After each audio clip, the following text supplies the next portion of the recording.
All right, what's up, everybody? I am CC Ellis. This is The Basement with CC. This is the first video that I'll be doing. I'm hoping to do one of these weekly, maybe bi-weekly, something like that.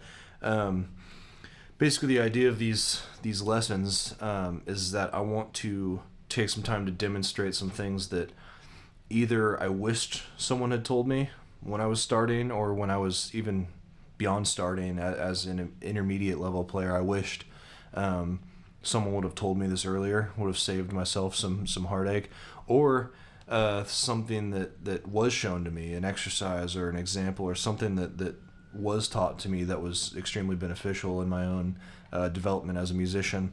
We'll focus mainly, on bass playing. I might venture into some guitar and some keyboard as well at some point. But I want to touch on a number of different topics from technique, which is what we'll start with today, some basic technique. Things like walking bass lines, like down to the bare bones basics, getting into some more advanced ideas.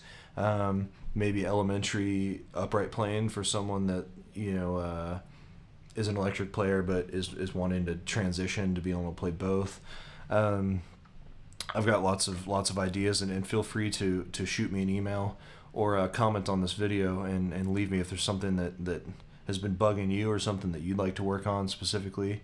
Let me know, and I'll see if I can do something to help you out. So all right, so lesson one. Now, this may seem boring and may seem overly basic, but this is an exercise that I used for years, well into being a player that could sit in and play in bands and make music. So this isn't making music, but this is something that is going to be extremely beneficial with strengthening your hand, maintaining proper technique with your left hand, and something that I think is very important. And this was shown to me on my very first bass lesson ever.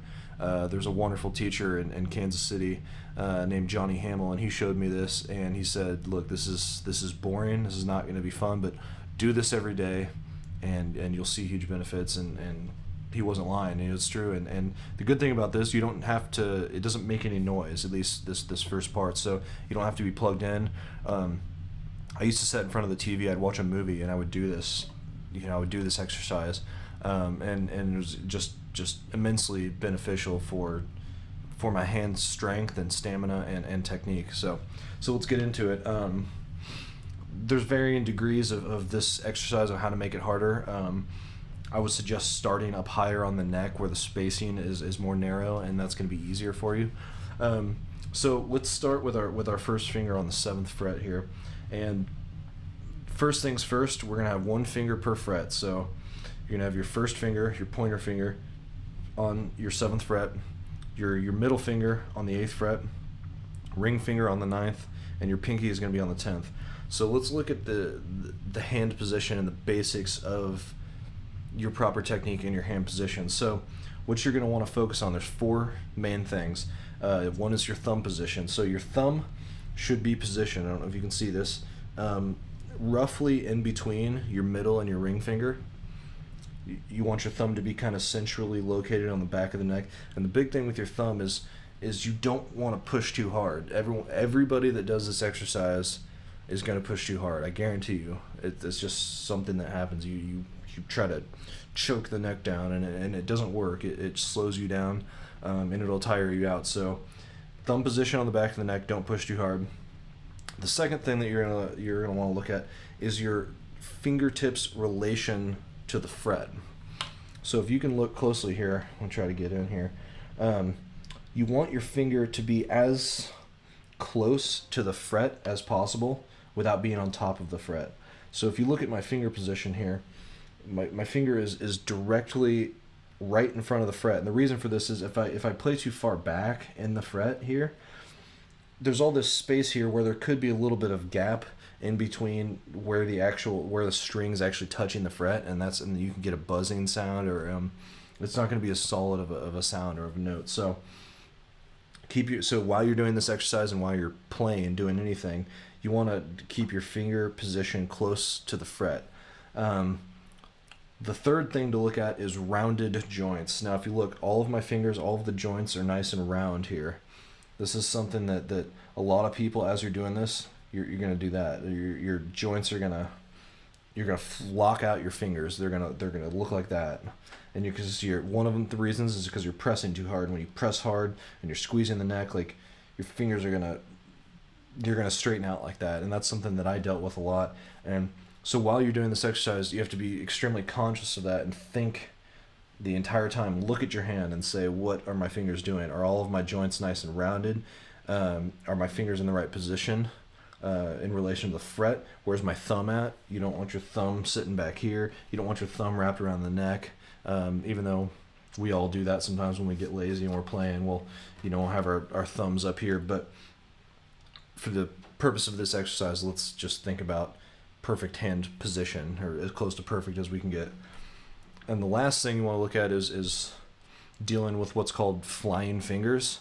And a lot of people have this issue where if I'm playing a note with my pinky, you don't want the rest of your fingers to come flying off the neck. And then when I play with my ring finger, my pinky comes flying up, and your fingers aren't, they have a lot of extra motion. And it's going to slow you down because your fingers are not in the position they need to be. So what to think about when you're doing this exercise, if you're playing a note with your pinky, all of your fingers behind your pinky are going to stay down. If you're playing with your ring finger, the rest of your fingers are going to push down. You're not doing this. You're not just playing with your ring finger. You're playing with all your fingers down and in position.